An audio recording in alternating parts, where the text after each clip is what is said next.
Комбинација на одредени лекови предизвикала компликации кај пациентка со рак на јајници. Промените на лекување на онколошки пациенти не биле соодветно бележени и многу пати без никакво објаснување. Ова денеска го сведочеше доктор Маја Равник, една од вештаците од Словенија на судското рочиште за случајот онкологија, во кој се обвинати поранешниот директор Нино Васев и онколозите Симонида Црвенкова и Драган Јакимовски за несовесно лекување на пациенти.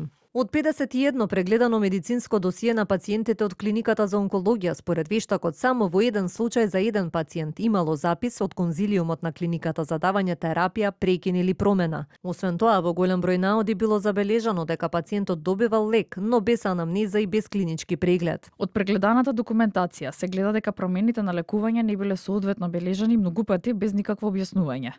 Од разгледаната медицинска документација, одделни ретки наоди беа структурирани, но во голем број наоди беше забележено дека пациентот добива лек, а нема забележани какви потешкоти има. Значи без анамнеза и без клинички преглед и какви се протоколите.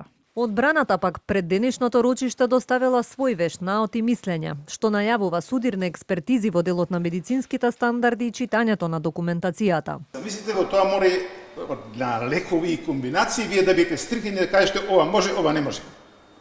Оваа варијанта води кон смрт, оваа варијанта води кон влошување на здравствена состава како што видовме денес.